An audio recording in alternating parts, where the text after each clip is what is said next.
এবার এক স্কুলের জিনিসপত্র তছনছ করে পালিয়ে যায় কয়েকজন দুষ্কৃতী। ঘটনাটি ঘটেছে উত্তর দিনাজপুর জেলার গোয়ালপুকুর বিধানসভার শাহপুট্ট গ্রাম পঞ্চায়েতের শ্রীপুর কিন্ডারগার্টেন নামে একটি প্রাথমিক বিদ্যালয়। বিগত কিছুদিন আগে এই স্কুলে একটি ভয়াবহ চুরির ঘটনা সামনে এসেছিল এবং সেই ঘটনার পরিপ্রেক্ষিতে স্থানীয় স্কুল কর্তৃপক্ষ ওনারা গোয়ালপুকুর থানার পুলিশ ডায়েরি করেছিলেন, কিন্তু দেখা যায় কিছুদিন পরে আবার সেই স্কুলেই দরজা ভেঙে ভেতরে একটি এলইডি টিভি এবং স্কুলের যাবতীয় জিনিসপত্র ধ্বংস করে তছনছ করে দিয়ে যায়। এই ঘটনায় স্থানীয় এলাকায় চাঞ্চল্য ছড়িয়েছে। স্কুল কর্তৃপক্ষ জানিয়েছে যে এই ধরনের ঘটনা বারবার হওয়ায় তারা যথেষ্ট আতঙ্কিত রয়েছে এবং গোয়ালপুকুর থানার পুলিশ প্রশাসনের কাছে অনুরোধ করেছে যাতে এই ধরনের ঘটনা আর না হয় সেই সুব্যবস্থা করার জন্য। বলছি দাদা, দেখা যাচ্ছে বিগত কিছুদিন আগে আপনার স্কুলে চুরি হয়েছিল এবং সেই ঘটনা আবার রিপ্লাই হলো গতকাল রাত্রে আপনার এখানে স্কুলে চুরি হয়েছে শোনা যায়, কি বলবেন? এটাকে আসলে আমি চুরি বলবো না কি বলবো সেটা আমি বুঝতে পারছি না, কারণ চুরি হলে চোর যদি আসতো, চোর কিন্তু মালপত্র নিয়ে চলে যেত আর কি। কিন্তু এখানে যেটা হয়েছে, ফ্যানের তার কেটেছে, ফ্যান ভেঙেছে, তোমার মনিটর ভেঙে দিয়েছে, বালতির মধ্যে চুবিয়ে রেখেছে, সমস্ত মালপত্র সব মানে তছনছ করে দিয়েছে, ফ্যানের পাংখা বাঁকা করেছে, তার ফার কেটে সমস্ত কিছু নষ্ট করেছে।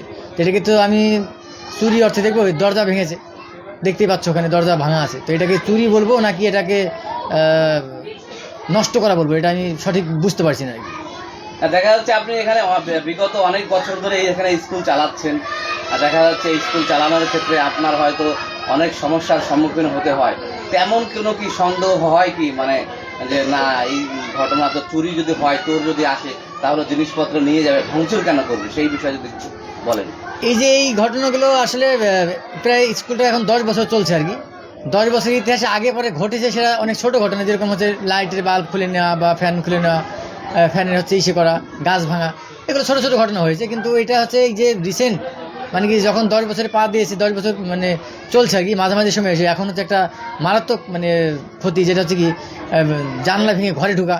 এই ধরনের ঘটনা 10 বছরের অভিজ্ঞতা হয়নি, কিন্তু এবার পরপর দুটো ঘটনা, গত কালী পুজোর দিন এই ঘটনা ঘটেছিল, আবার আজকে সেই একই ঘটনা রিপিট হলো। আমি তো রাত্রেবেলা আমাদের এখান থেকে বিকেলের পর থেকে পরে বাড়ি চলে গেছি।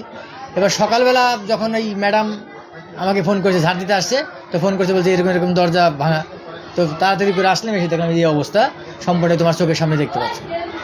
আপনারা কি পুলিশ প্রশাসনের কাছে কোনো লিখিত ডায়েরি করেছিলেন? হ্যাঁ, কালী পুজোর দিন যে ঘটনা হচ্ছে তারপর দিন আমরা জিডি করেছিলাম এবং সেটা কোনো এখনো পর্যন্ত কোনো ইনকোয়ারি টোয়ারি কিছু হয়নি।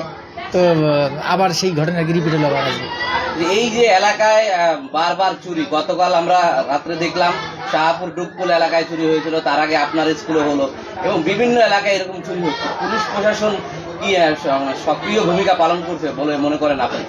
আমি এখন কি বলবো, এটা পুলিশ প্রশাসন যদি সক্রিয় থাকতে হয়, এখানে আমি জানি যে জায়গা থেকে সিভিক পুলিশ থাকেন, কিন্তু তার সত্ত্বে এরকম ঘটনা কি করে ঘটছে সেটা তো আমাদের মানে বিষয়টা তো ভাবনার বিষয় আছে, যে সেখানে সবাই সক্রিয় থাকলে তো এরকম একটা ঘটনা ঘটার কথা না, যে কালী পুজোর দিন অনুষ্ঠানের মধ্যে এরকম ঘটনা ঘটছে, বা বাইরে লাইট লাগানো আছে, সেই আলোকিত জায়গায় কি করে এরকম ঘটনা ঘটছে।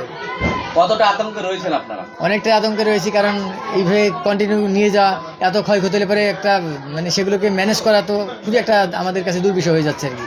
আমরা তো অনেক অল্প অল্প বেতন দিয়ে বাচ্চাদেরকে, খুবই সামান্য খরচে আমরা বাচ্চাদেরকে পড়াই, সেখান থেকে যা কিছু হয়তো কিছু হয় সেটা থেকে আমরা একটা একটা করে জিনিস করার চেষ্টা করি, কিন্তু এই যে প্রায় 60-70 হাজার টাকার মতো আমার ড্যামেজ হয়ে গেছে, এটা তো এখন এই ক্ষতিটা আমরা কি করে পূরণ করবো, কোথা থেকে করবো আর কি।